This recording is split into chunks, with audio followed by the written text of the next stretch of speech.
Okay, so far, so good. Oh no.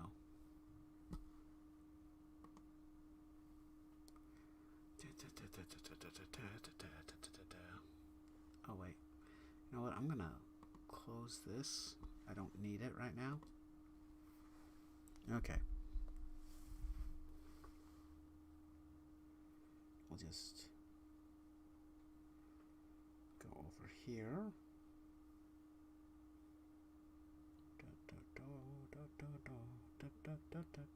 I think I'm... Not only am I live, I should be able to hear myself, right?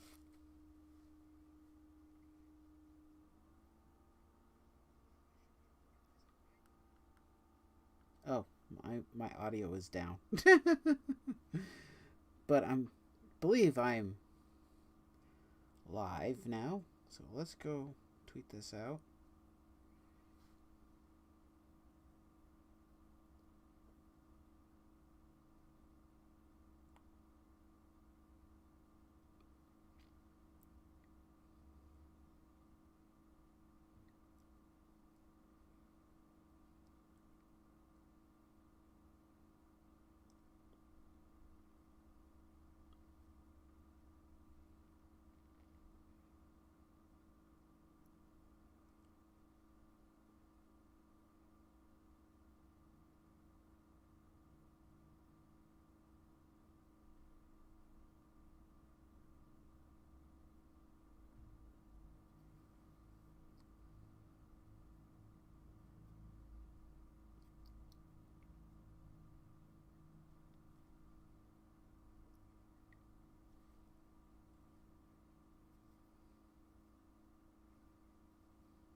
Share that there. Who can I share this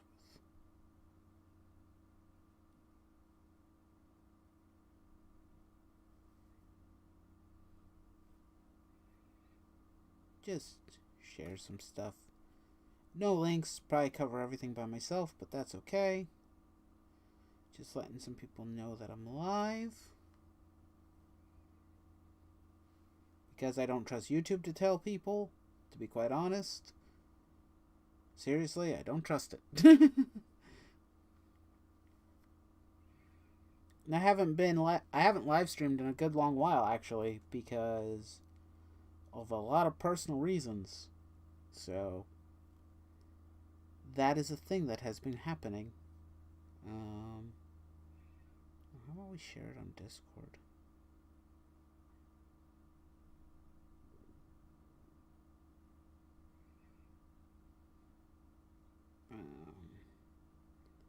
Never mind. Well, we got one like and one viewer. Hello. How we doing?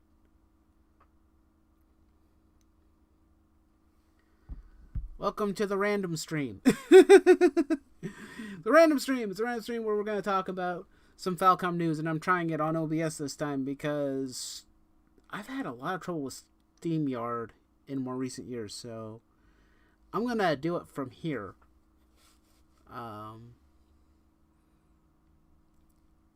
Uh-oh. My stream is kind of cutting in and out. Hopefully that's not too bad. Okay. Okay. We got water. All is good and right with the world. I won't officially start till 12. I think.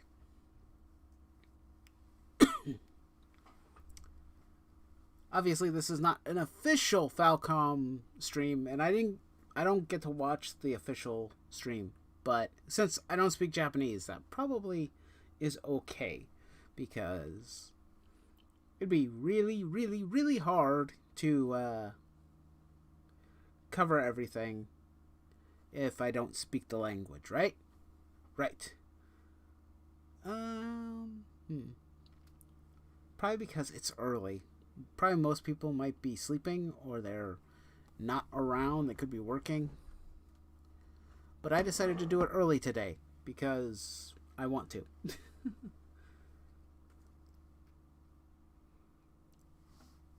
Okay.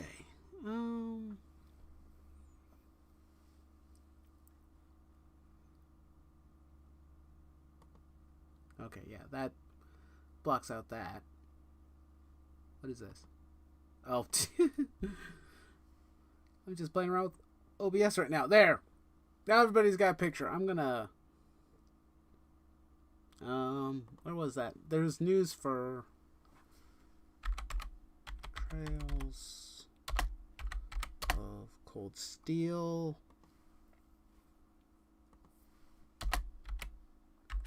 Anime. That's also some news we can talk about. Because that's interesting. Okay. Well, at least we now have that. Have that page. And, what was it? Window capture? Uh-oh. Oh, wait. There we go. Now we're back. Good. Okay.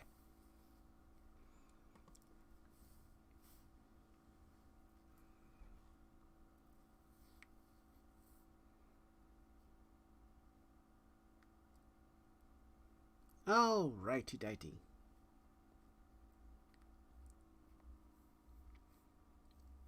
Okay, so it's close enough to 12. So I guess we'll get officially started. So, hello everybody, and welcome to the channel. Welcome to some video game news. And particularly, we're kind of talking about the 40-year anniversary of Falcom, kind of celebrating it a bit, because 40 years of an amazing company. Lesser known JRPG company in particular that has gotten a lot more acclaim and attention in more recent years, which is a good thing, I think, because if it hadn't happened, I wouldn't have known about them.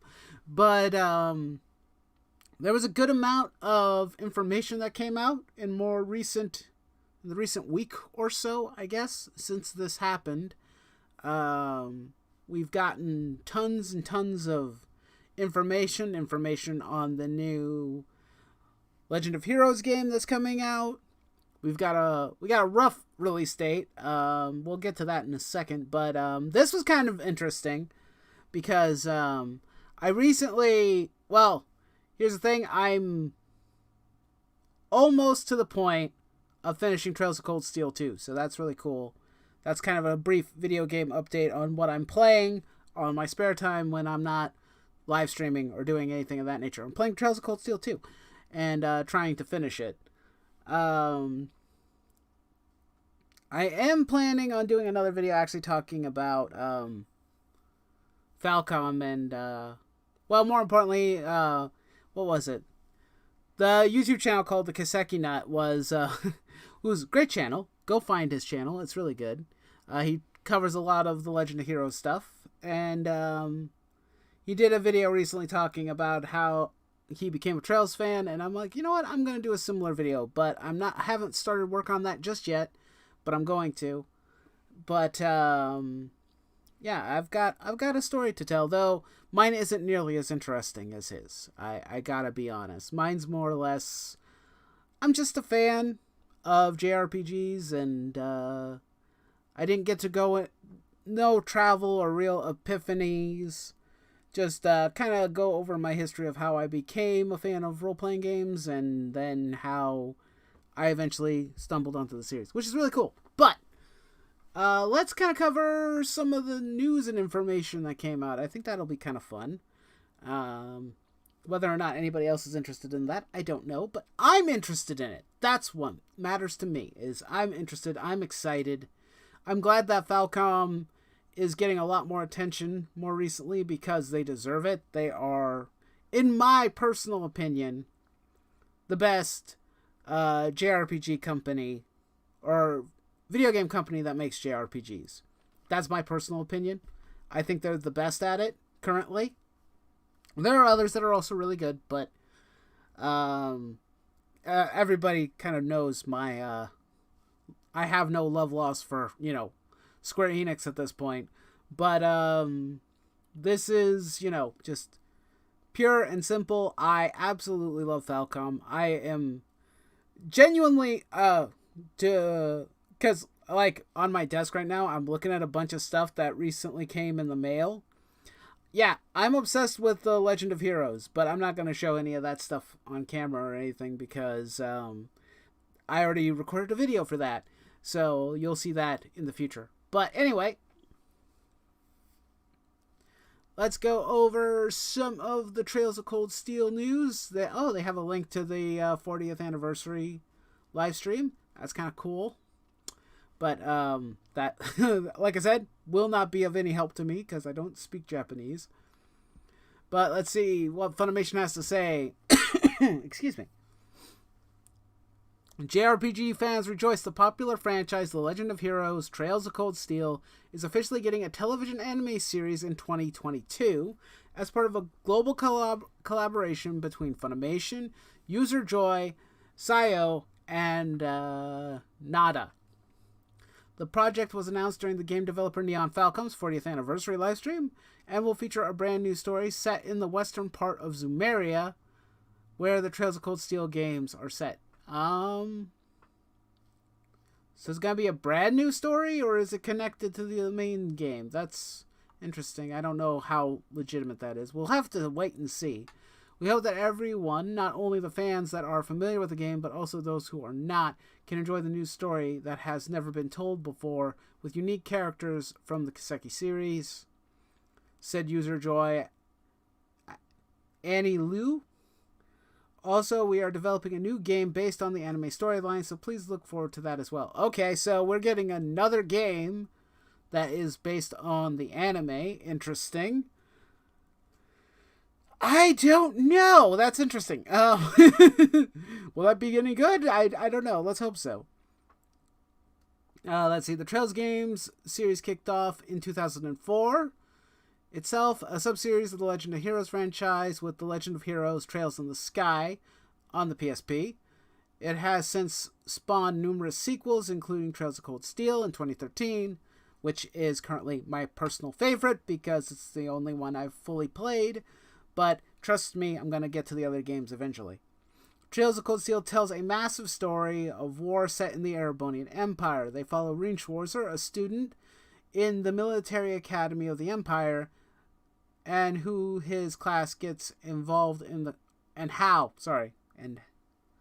Hello, Jonah, how are you? And how his class gets involved in the conflict between the noble and working class.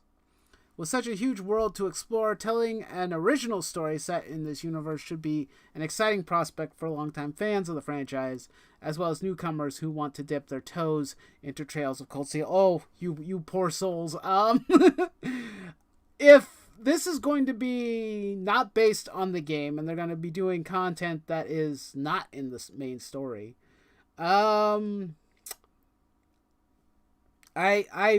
fair warning to newcomers, there might be plot and information in this that you will probably not understand. Because I know this as a relative newcomer myself for the Trails series.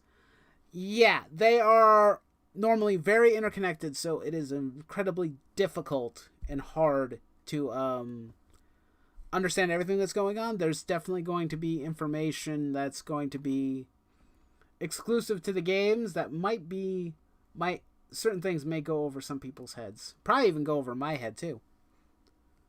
What's this now? Dalton, what this is right now is we're talking about an anime adaptation for one of my all-time favorite video games.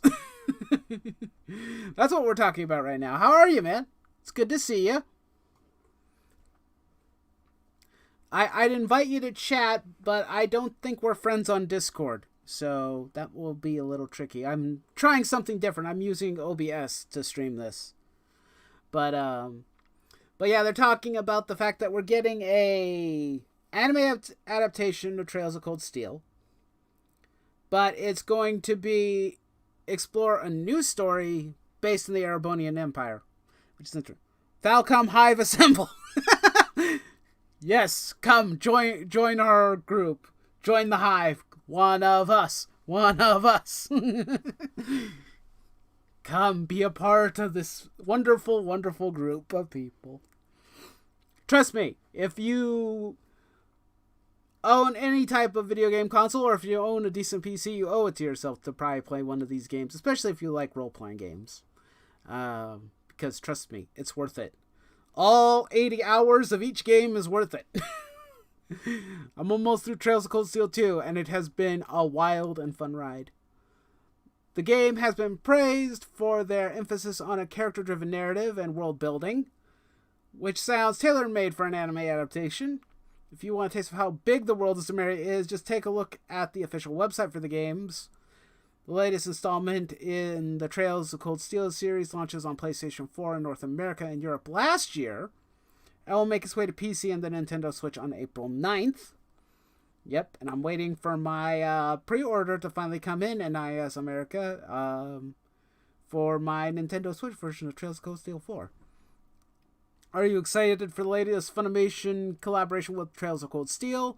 Share this post and let us know, and stay tuned to Funimation for the latest on even more amazing anime headed your way this season and beyond. So this anime doesn't come out till 2022, so next year. But, however, I'm excited. I look forward to seeing a trailer or seeing more information on this, because I absolutely love this series, and the fact that it's getting an anime adaptation is good stuff. I'm not lagging with OBS. That's fantastic. It's about time something good happened. Yeah, the stream quality seems to be pretty solid, so I'm good. I'm solid. I'm 10 out of 10. Is Dalton still here? Oh, and I forgot to say Ruxin. Sorry, Ruxin Rosen. Hi, how are you? No, I know I can add a webcam. I'm choosing not to. I know how to add stuff to OBS. Thank you. No, it's the I don't know. Does Dalton have a Discord? I don't know. I don't know. He seems to have vanished. But yeah, this is good news. I mean, I love Trails of Cold Steel, so more of this is always appreciated. Especially if I manage to beat all the games and then not have any more Trails of Cold Steel. Although, to be honest, it seems as though the games kind of are designed to make you have to play through them a second time. It sounds like. New Game Plus is definitely a thing in this series, so especially for Trails of Cold Steel, from what I can tell. Anyway, thank you. Weird notification. Job notification. I'm sure that probably showed up on screen. Fantastic. Anyway, let's move on from that news. That news is now pretty much done and over with. So we have new information involving now the next game in the Trail series. Kuro no Kiseki, I believe is what it is called. So let's see. Story? Let's go check the story. This is translated from Japanese, so you'll forgive me if there's, if it's not perfect. 10 out of 10. The diversity of the Republic of Calvard, kind of back office business born from... This looks like it's not translating it properly. This is interesting. Hold on a second. Technical difficulties. Please hold.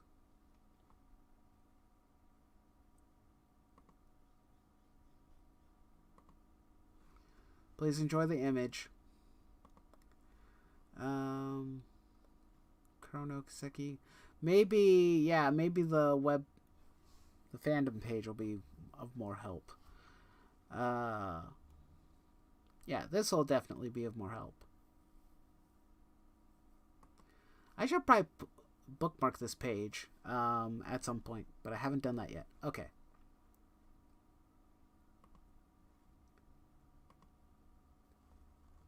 Okay, so here we are. So this is the webpage of all the information that the fans know about. So this will probably be in better English than that is. So the setting of the new game is what is it? The game marks the second half of the Trail series set in Calvard. The story is set in S1208, a year after Hajimari no Kiseki, which has not come out yet in English. I'm waiting for that announcement. Thanks to post-war reparations, the multinational state of Calvard experiences unprecedented economic growth while continuously dealing with public unrest caused by immigration and the new president's radical reforms. In a corner of Edith, a young man working as a Spriggan receives a peculiar job that will result into something larger, affecting the entirety of the Republic. It's interesting. You know, I'm laughing right now. It's kind of funny, but this kind of sounds like part of this sounds President's Radical Reform. I don't know. Maybe they're taking inspiration from some more current events. A little bit. They might be doing that. Kind of taking a spin on current, maybe U.S. politics or just modern politics in general. Who knows? But these guys are really good at writing, so I'm not too concerned.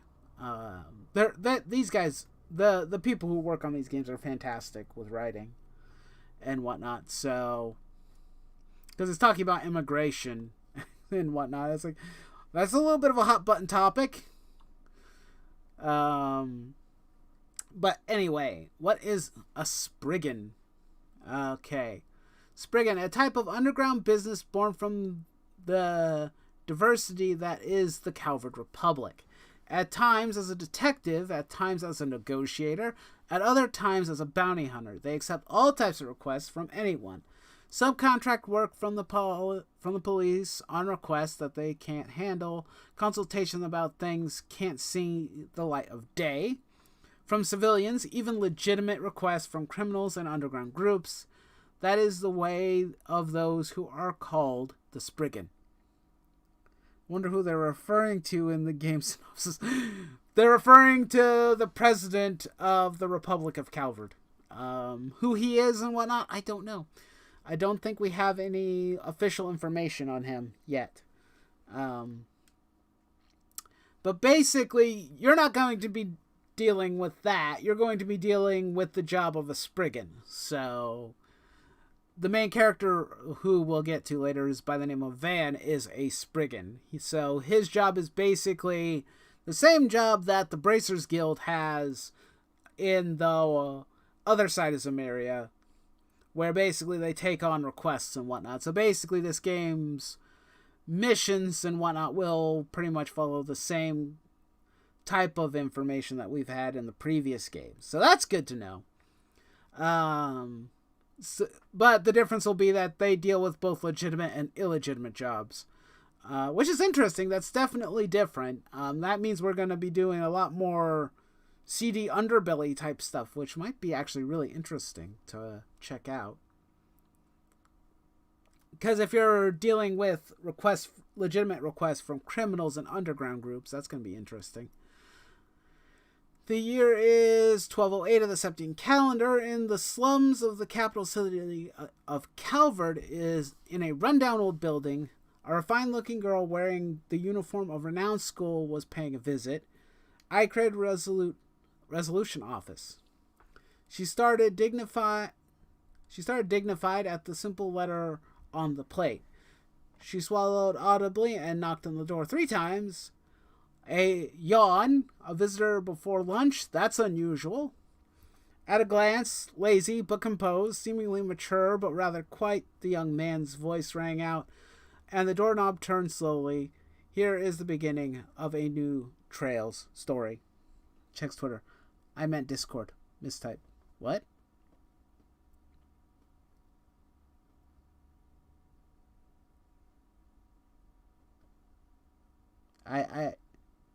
What are you talking about, Discord? Or did you send something to my Discord or something, Jonah? Oh, you did. Okay. Oh, oops. That's not something I should be doing. Not when I'm live. Private conversations are private. I'm sorry.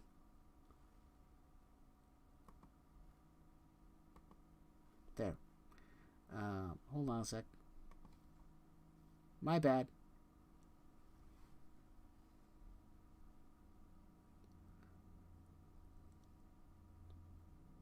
Original Trails of Cold Steel. This is for the sake of my own personal pride as a huntress. Funimation dub. I'm doing it to stick to the patriarchy and the men that a woman can do or are better than men. Okay. Okay, haha. Funny man. Funny. I'm pretty sure that is not going to be the case, but, okay. I have far more trust in, I'm sure someone will probably complain. I don't doubt that for a second. There's going to be complaints. Okay, let's go look at Van. Yeah, so here's Van. We got Van here. Van Arkwright is a Spriggan at the Arkwright Solution Office in Edith. Oh, great. Yes, please. Go away. Let's see. What kind of character is Van? Profile. While Van comes off as dry and pragmatic, he tries not to be insincere and is not bad at looking out for others. He has contact with people in various industries due to his work and seems to have a wide range of personal connection, but also has a side that does not allow people to get too personal with him. That'll be interesting. Although he began work as a Spriggan almost by sheer coincidence, he seems comfortable with its way of life, and even though he complains when he has to deal with bad jobs, he still makes sure to handle it. Let's see. Biographical information of him: he is 24 years of age. As we said, Spriggan Arkwright Solution Office. He is 108 centimeters. His eye color is deep blue, and his hair color is black with blue streaks. And his weapon of choice is something called a stun caliber. Interesting. Van is pretty cool looking. I like his design. I'm definitely, just from reading his profile, seems rather interesting, actually. That's some interesting stuff right there. Keeping people at a distance and whatnot for personal reasons. I'm interested to see where that trail of information is going to go. Let's go look at our female protagonist, or second character in the game, which is Angs Claudel. Is a first-year student of Armias High School in Edith, in Calvert. Let's see. Angs is a girl with a neat and gentle atmosphere and beautiful long blonde hair, but great willpower behind her cool eyes. Aw, that's cute. She takes an Orbital Staff self-defense course as an elective at her school and is also a member of the student council. While working alongside her close friends, she strives every day in the general affairs department. Upon learning that someone stole the orbment left to her by her great-grandfather, who passed away due to certain circumstances, Angie avoids consulting the police and Bracer Guild for some reason, and instead puts in a request at the Arkwright Solution Office. That's all we really know about her. Okay. So, certain circumstance basically means that there's something else going on. So, we're dealing with some real deep, meaningful stuff here that will potentially be important. but I knew she was 16, so she is a high school student. I'm curious. I like her design. I like the designs of the characters for this game. I know that the artist who was part of the Crossbell arc returned to do character design work for this game. So that's really cool. So she is 16 years old. She's a student. Her weapon of choice is the Orbital Staff. She's blonde, blue eyes, 158 centimeters. Okay. Not too bad. I like her. I like her design. Whether or not we will see more of her, we don't know. So here we were introduced to 2 more characters recently. Fairy Alfade is a Jaeger with a high-ranking Kruger Corps. Okay, so she is similar to Fee from Trails of Cold Steel. Okay. A girl with brown skin, short-styled hair, and a petite physique, having experienced serious combat training since childhood. She shows her fierce Jaeger side in battle, but being a young girl unfamiliar with a large city, she also shows reactions expected from a girl her age in day-to-day life. Upon receiving word that a Jaeger Corps she had previously networked with has suddenly gone missing, Ferris initiates her own search. Meanwhile, she attempts to contact the Spriggans that she heard rumor about. Okay. And she's 13 years of age. Okay. And it doesn't really say very much about her hair color, though it's very clear what her hair color is. Okay. So, her weapon choice is Assault Sword. I wonder if that's similar to Fee's weapon? Probably is. I'm not 100% sure. Because we haven't seen any actual gameplay of her. We've seen gameplay of the other 2, but we haven't seen gameplay of her. Or this new character by the name of Aaron Wee. Wee! Or Aaron Y. I'm going to guess Y. Okay, is a martial artist from Calvard's Eastern Quarter. Okay. Aaron is a playboy who had made a name for himself as a philanderer in the Eastern Quarter and the leader of the hot-blooded youth. Okay. Already we like him. He's a philanderer, guys. He'll be fun. While being a master of sword and fist of the Moonflower style, one of 3 major martial arts styles, he never stops attracting the attention of others with other feats such as earning heaps of money at a casino and performing sword dances in Eastern theater as a female role. Okay? Because of his extravagant behavior, he earned the nicknames Prodigy and Young Emperor of Luzhou. There are movements to appoint him as an executive in Haiyu, but he himself does not seem to have much interest in the organization. Okay, he is 19 years of age. Eye color is yellow, hair is red. He's a twin fencer. Okay, so he'll be using 2 twin swords. I thought maybe he'd be a fist fighter because it says he's a martial artist. I thought maybe because I don't know how many I know there's other martial artists in the Trail series. Angelica is one of them. She basically uses knuckles, uses her fists, kind of like brass knuckle type weaponry and whatnot. So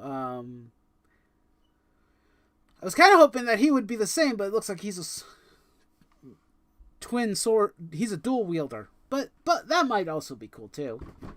But there isn't anything more. Of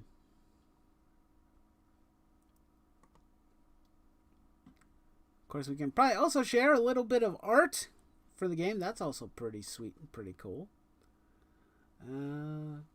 Yeah, that's nice. We have Angie, or Ange, with what looks to be a orbment device.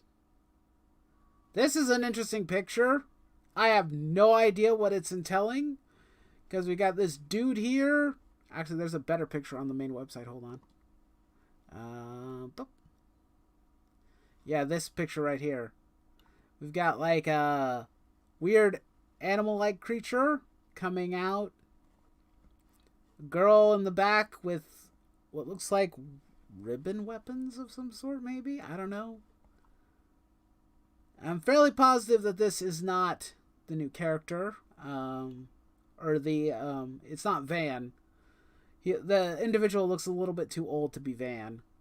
Kind of looks like him, but I don't think it's him. And this shows information on the new battle system. I guess we can probably click play here, because actual footage of the game in action. At first, I wasn't really sure how I felt about the game's combat, because it is more action oriented this go around, but you do switch between both action and turn-based combat, so that's kind of cool. I'm still a little bit concerned of how this is going to function and operate, especially for things like boss battles and whatnot, because the one thing with action role-playing games, the strategy is not nearly as... To me, I don't think that the strategy is as diverse as turn-based combat. I'm not saying that it's bad and that there isn't, in-depth live-action combat systems, but I don't know. It's just one of those things where it's a little weird to say for sure, because I don't know. We'll obviously have to wait till the game officially comes out and get to see more gameplay of it before we can make final judgment on how good or how bad it is. Falcom's great with their action RPGs too, because the East games are fantastic. So that is not... But it's more or less like, how will this new combat system function and operate? How will strategy be implemented in combat? Because how do I say this? Because when I play Trails of Cold Steel, there are strategies that you can use for building the characters the way you want.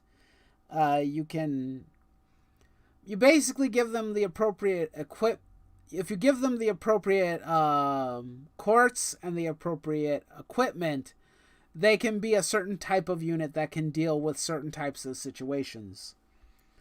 We've got guys who can deal with... You can create a unit that's capable of delaying or stalling the enemy and affecting the turn order. You can create a tank that's pretty much an evasion tank. Basically meaning that they can evade pretty much all attacks that are dealt to them, which is also pretty cool. And, that kind of stuff is really cool. Why are you showing me an octopus, Jonah? I don't understand. I'm very confused. Anyway. But yeah, it's new. And I don't want to say it's bad yet, because we also don't know anything about like equipment or the orbments or anything of that nature, although I don't think it's going to be called orbments this go around. I believe it's going to be called something else. It does not say it here, which is really weird. Yeah.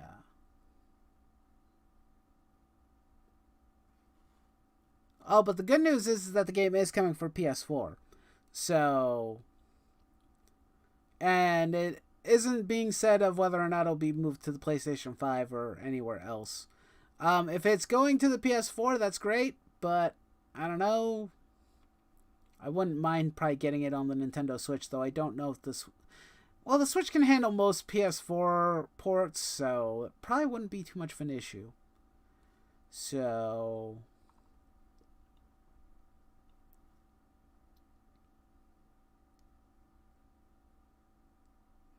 Yeah, Tactical Orbment. Or Zafir. Yeah, I don't really know.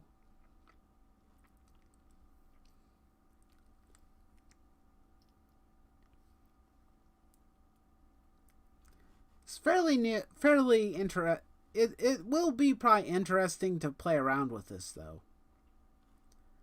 I'm wondering if the game will kind of force you into certain scenarios where you have to do turn-based combat. I don't know. But, like, because the game doesn't show any boss fights as of yet. The one thing I will say, okay, so the best way I think that Falcom can sell me on this game, well, I mean, they already sold me on the game. I'm going to probably buy it anyway. But sell me on the combat and whatnot. I think a good idea would probably be to release a demo for the game at some point. I don't think they've ever really done that before, but I think they should release a demo of the game so then we can kind of get a better understanding of the combat. Nothing story heavy or anything. It can just be like just a segment of the map to allow us to practice and kind of learn the combat system. Because that's what I really want to kind of get a better feel and understanding of, is this new combat system. That's what my main concern for the game. It is kind of funny because I saw people. There were a few people who are, they have sizable YouTube channels and they love talking about JRPGs and whatnot, and that's their main focus. And they were saying that the combat system for the Legend of Hero games or the Trails games is getting old and stale.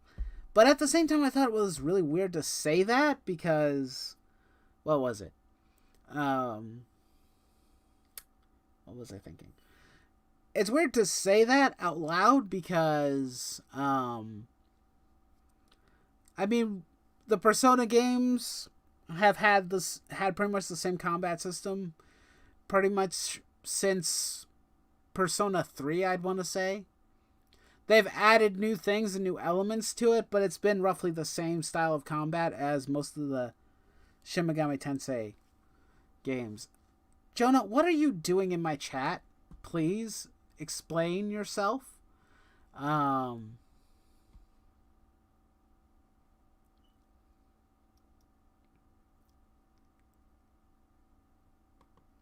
The stage of the story. Oh, this gives us more information about, well, at least Edith. Interesting. Okay. The capital of the Republic of Calvard, the largest megacity of the continent. Edith capital. In the Revolutionary Plaza facing the Chongwei Day of the Republic capital, built 90 years ago, the prestigious high school that produces many elites, the district lined with publishers and cinema, the old town left behind from development, the riverside, there's a commercial district facing the street, and you can see White Clover roadside street of the main street. As the continent's premier power vehicle powerhouse, a wide variety of vehicles are running on the streets, and we have introduced a traffic light ahead of other countries. It is also known as the first city of the continent to introduce a subway that connects major districts instead of a tram network. Okay, so let's see. Pretty robust sounding city. Different things. In other words, they use a lot of orbital cars.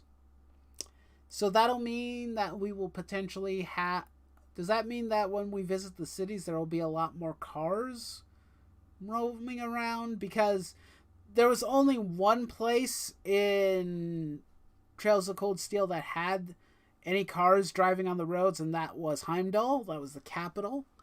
So that's interesting. And also they have traffic lights, which also not in Heimdall that I remember.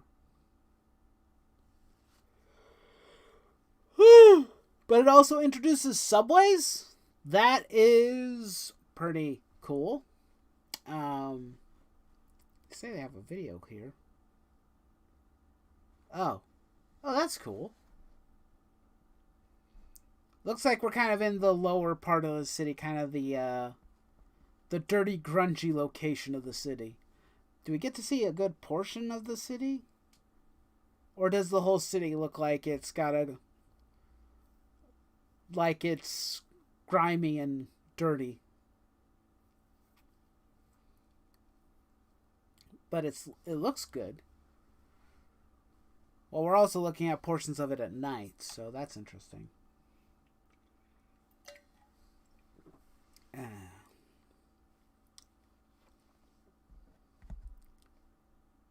Okay. So, oh, I see a treasure chest. I know where there's a treasure chest, and there's Van. Looking down a dark alleyway, looks like. Okay, that's pretty cool. That's nice. Very cool. What else is there? Story keyword? What is keyword? Conductor? Orbment? A mechanical unit that is powered by the mysterious energy power. A circuit processed from 7 stones, septium, is stored inside. The various phenomena can occur depending on the mechanism. Since it was invented about 50 years ago, it quickly spread throughout the continent and was applied to various technologies such as lighting, heating, communication, weapons, magic, and airships.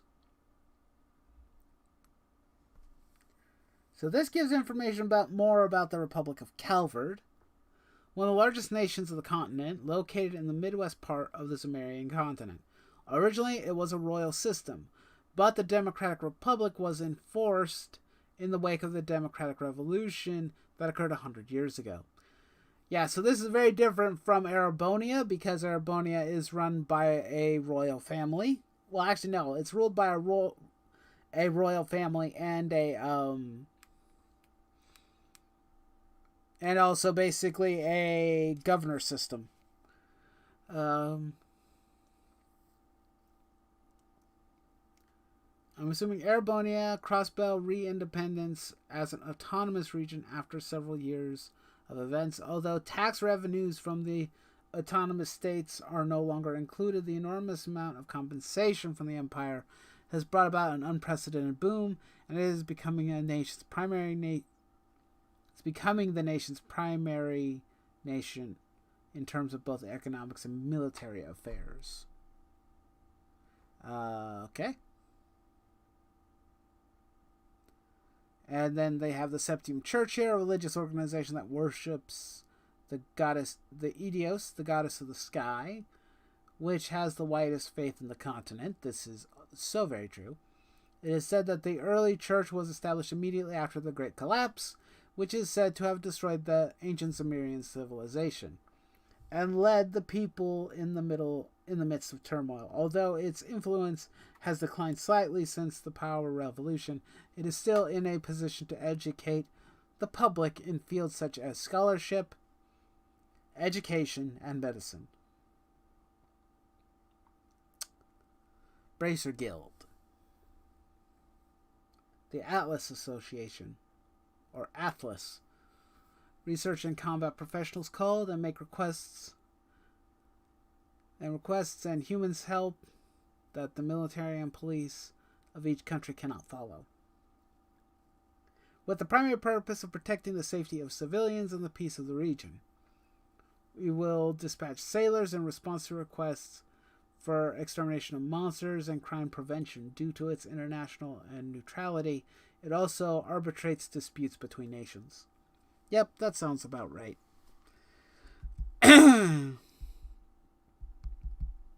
Uh-oh, phone, what happened?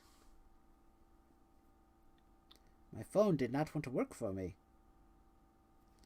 There for a second.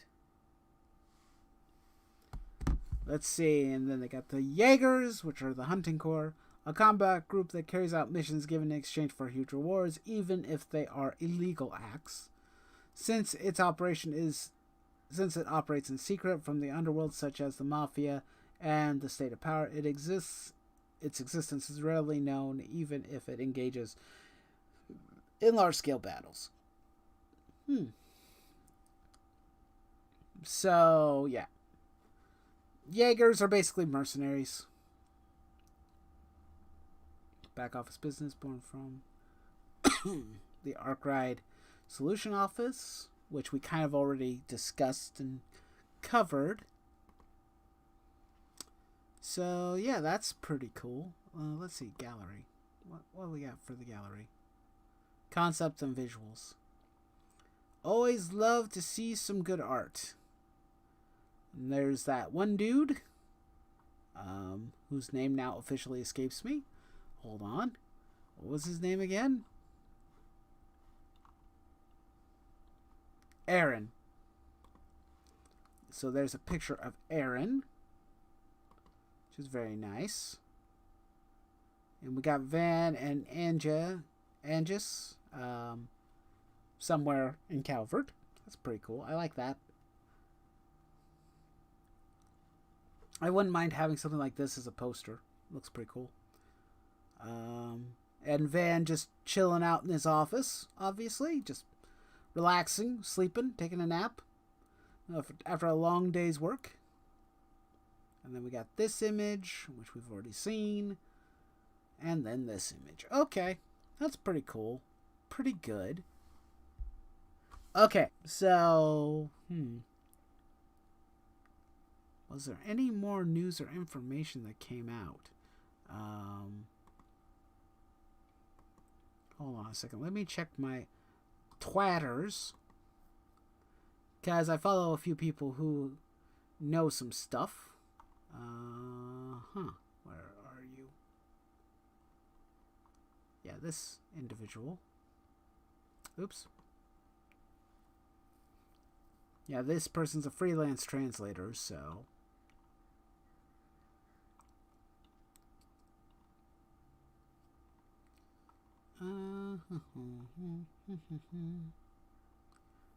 Yeah, I don't really know.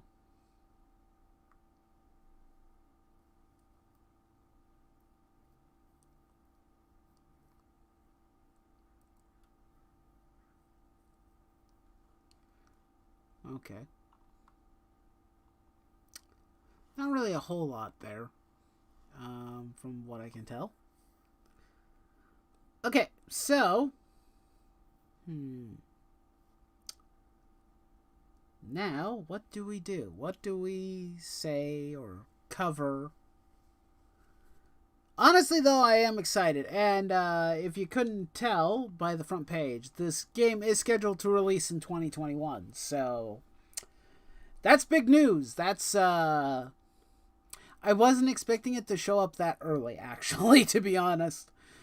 What was it? Hajimari no Kiseki came out nearing the tail end of 2019.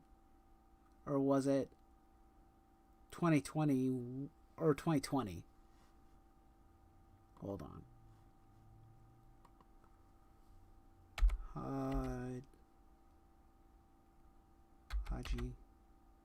Hajimari no Kiseki. When did this release in Japan? I'm curious now. Okay, so it released in the summer of 2020. So in August. That wasn't that long ago. Well, it was a bit a ways ago, but not too long ago. So that was less than a year ago, and this is releasing in 2021. I'm assuming they haven't said specifically, obviously. It just says 2021, so I'm assuming probably by winter of 2021. Maybe. Weird thing is we haven't gotten any news or information for Hajimari no Kiseki's localization, which is a bit weird. Would really like to know when that game comes out in English so that people can eventually buy it and play it. That's kind of important. But not much we can do about it until they announce it. I know a bunch of fans have already played the game, They just used a document that is translated into English that was translated by fans. That's pretty cool. If push comes to shove, I guess we can do it that way. But I really, really hope that the translations or the localizations happen, because I need it. I kind of like playing the games in English. You know, not just to read, but also I really like having local versions of the games. I think, yeah, a few months back they also announced that Trails of Cold Steel 1 and 2 would be coming to the Switch, so I'm hopeful that that happens as well. I hope we get an English version of that, so then my entire Trails of Cold Steel collection can be played on one console. That would be pretty awesome, actually. It also sounds like the Crossbell Arc is also getting a Nintendo Switch release. Also pretty cool. I hope that's incentive for either NIS America, Xseed, or somebody to grab these games and officially translate them. But if not, I guess we'll just have to make do with the fan translation. But that would be very nice. That would be very cool. Please work on this. I want these games to be localized, because they're just awesome. They're just great games, and they deserve to be localized and translated and shared with more people. I want, obviously, I mean, I've been praising these games for several months now, ever since I finished playing Trails of Cold Steel 2. So I am hopeful that the series gets more attention, more love, more funds, more money thrown at it, so that Falcom can keep making these games, because they're awesome and they do such an amazing job. I thought I would have said, if you, what was it? I'd say like maybe about a couple of years ago, I had almost entirely given up on role-playing games, JRPGs, because, especially any of the new ones, because just wasn't excited for any of them. Obviously, I was excited or interested in smaller games and smaller projects. Those are always interesting and always worth looking into, but I think that for a short period of time, actually, it was probably even longer time ago. It was probably more like 4 or 5 years ago. Aside from the Tales of games, I had pretty much given up hope of ever finding a game that would get me this invested in the story and characters, to the point where I want to consume as much of it as humanly possible. And that's what The Legend of Heroes has become. It's become the game. It's like rekindling my, what was it? A long time ago, I've told the story many times, but I was a huge fan of both Star Ocean and Wild Arms back during the PS1 and PS2 days. And those games were really great because they gave me a different setting, a different perspective on how to do a role-playing game. But in more recent years, everybody pretty much does the same style of game. Most of them is just normally fantasy or high fantasy games. But this one gives it reminds me more of Wild Arms. It reminds me of that feeling of a different type of world than just, the typical fantasy world. Obviously, fantasy elements are present, but it's different. And to me, some of it feels, when I play like Trails of Cold Steel or anything, it feels more like science fiction than fantasy based, though there is some, but it feels more like the fantasy is put on the back burner and it allows the games to kind of create their own identity a bit, because the continents and the continent and the city states and whatnot are very different. Some look more futuristic than others. They do mention the as an industrial revolution, so basically they're almost on par with modern technologies because now now they have orbital communication, they have computers, they have things like that. So they've built a world that's, I think, very different than what most role-playing game companies focus on. And I like that. I really do. I really enjoy that. Okay. So, yeah, yeah. It's fun. This series is fun. I love the characters. Like, I've only played a couple of hours of Trails in the Sky, and I already love Estelle and Joshua. Tech is like that of the 1960s to 1980s. Yeah. Well, no. We're talking about... It's kind of a mix. It's kind of a mix of the actual Industrial Revolution from the... from back in the Europe, which was what, like 1700s to 1800s? I'm really not very good with math. I'll be honest. I kind of suck at it. Years and dates don't always work well for me. But it's a mixture of that and a mixture of more modern technology. Because the advancement has happened very, very quickly. It's happened within only 100 years. And in Trails of Cold Steel, now they have things like computers and basically the equivalent of a cell phone. Although probably not everybody has it, but they have a telephone system, they have a cell phone, they have computers, all that stuff. It's basically taking the Industrial Revolution and all the advancements of modern history and then just condensing that to only 100 years or less of that type of... I think, 50 years? Some of it's happened within 50 years. 1760s. Yeah, probably around that time. Anyway.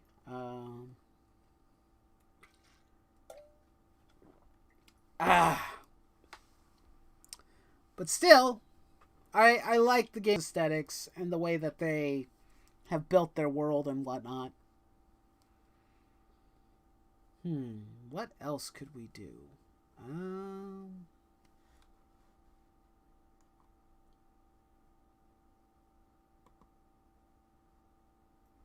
Let's go check the fandom page.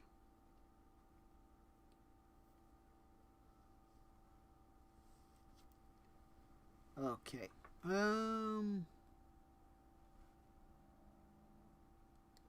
Content. Books! Oh, this is kind of cool.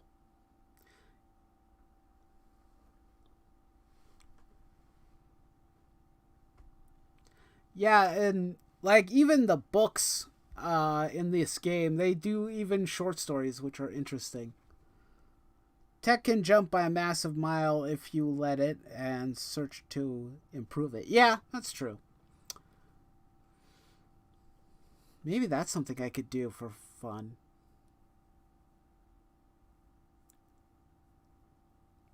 What is this? Back Alley Dr. Glenn. What is this?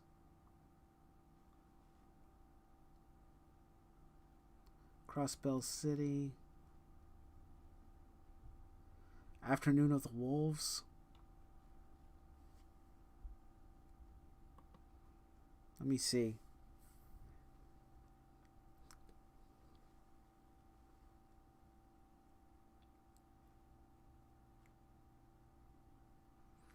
Something like this might be fun to do. Where we read some of the side stories. That would be kind of fun.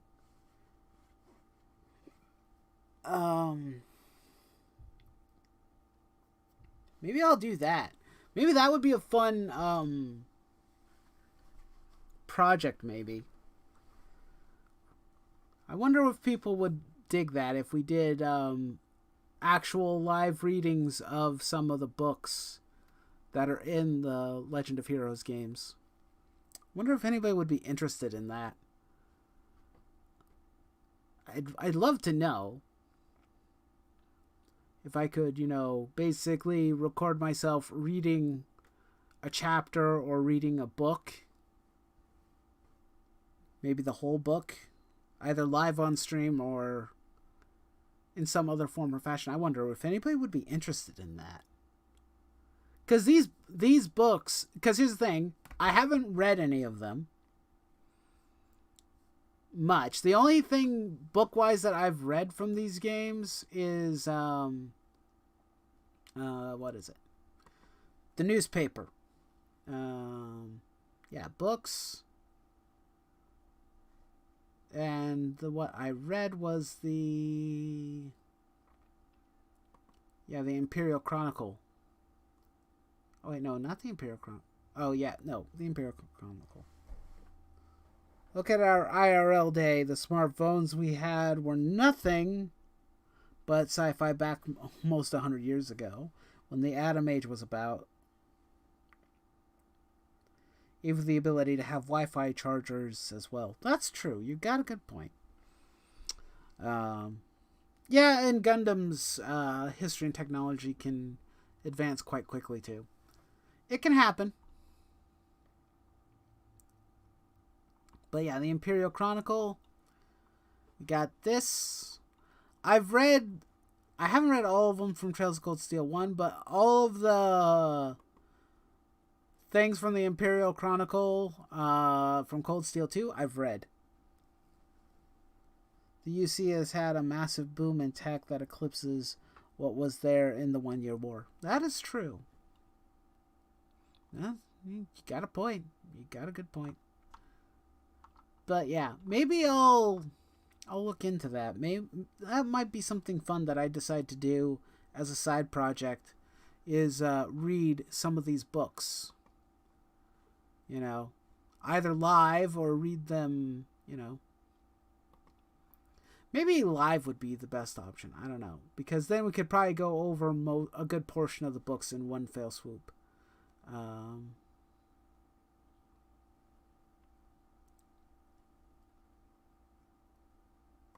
there are more books. How many books are there? I'm curious.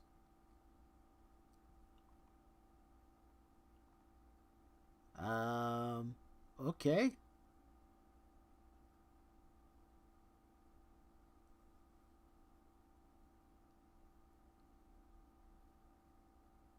Banned books?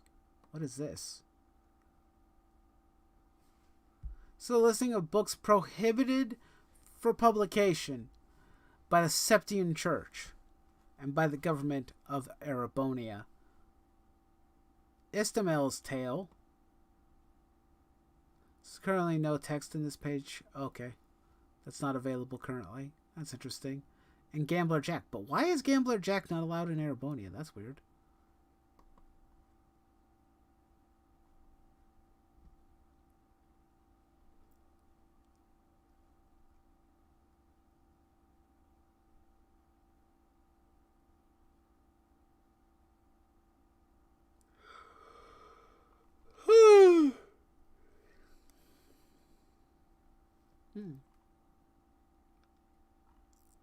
Interesting. So there is a book that the Septian Church has banned. Interesting. Interesting. I wonder when we'll get more information on that.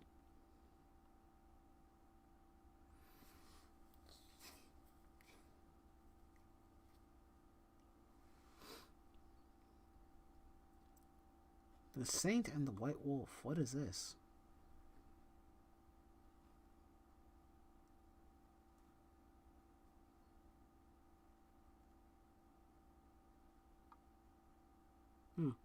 Interesting.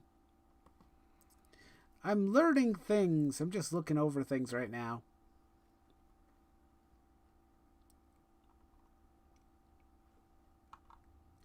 That's pretty cool, though. But yeah, even the books are really good. But anyway, what are we gonna do now? I've gone for about an hour. I didn't bring anybody else along. I just wanted to cover the news and whatnot, kind of just show my excitement and my enthusiasm for the new game and for all the announcements, and basically overall just wanted to talk more and get you guys a bit up to speed on what I'm doing or what I've been obsessing over recently. So there's that. If I have time today, I am probably going to try and finish up the remainder of Trails of Cold Steel 2, which will be awesome. But then I might take a break because I don't want to just hop into another Trails game too quickly. Because I have Trails of Cold Steel 3, and I could start playing it now. But I think what I want to do is I want to take a little bit of a brief intermission for maybe a week or so and play something else. Thinking I might play the East game I have, the Memories of Salsetta. I started playing that about a month or so ago, and I'd like to get back to it and try and maybe finish it.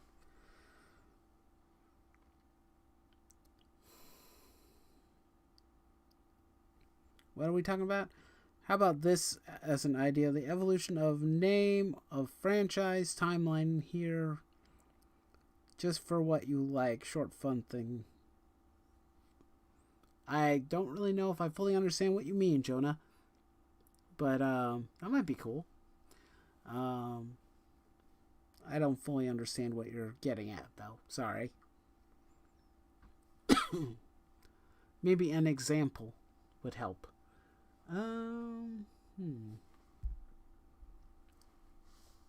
Let's see.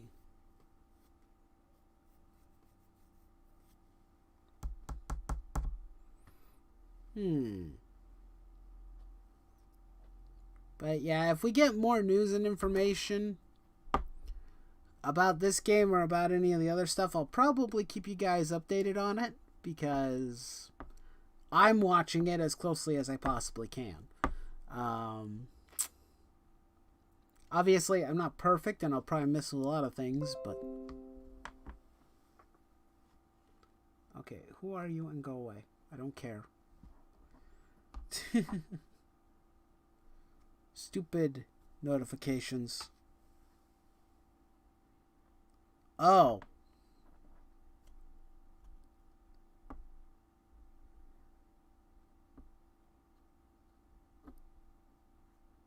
The evolution of Kamen Rider. So what you're referring to is doing evolution of the series? I don't know if I qualify for something like that. Not really sure.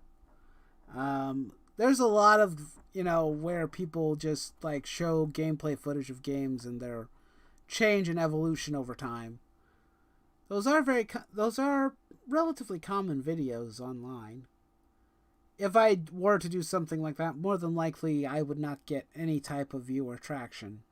More than likely. Because, yeah, kind of a bloated format. There's a lot of people who do that.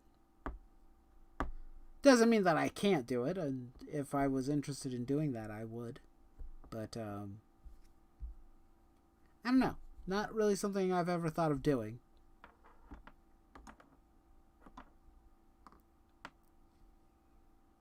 So does anybody want to ask questions or whatnot besides Jonah, or make a comment before I close out today? Give you guys a couple minutes to tell me your thoughts. Share with me what you want to talk about. Questions or anything of that nature. Please feel free to ask them.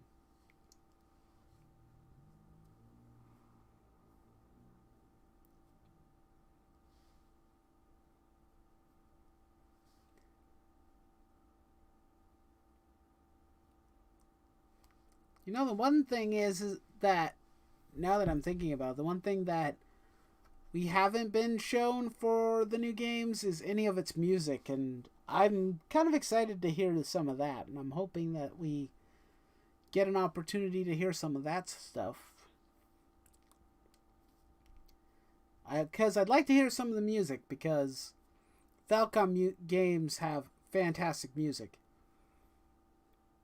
I have a couple of the soundtracks, and I'm more than happy to just pop that in when I'm feeling like it and just listen to some music while I work or something. It's really good.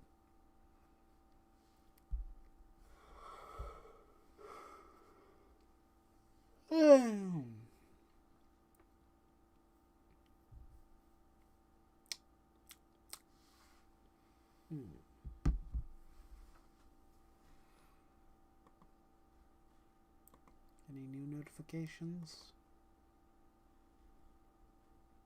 Bandai information?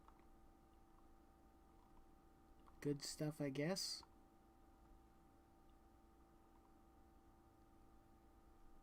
What is this?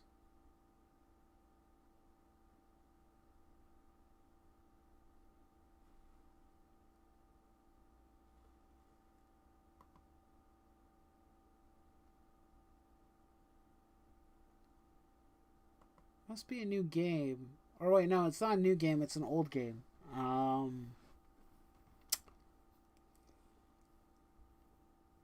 What was it, like Grand Blue Fantasy or something? Could be Grand Blue Fantasy. I may have to look into that. Cause hey, we got Reen and Juna, so that'd be cool.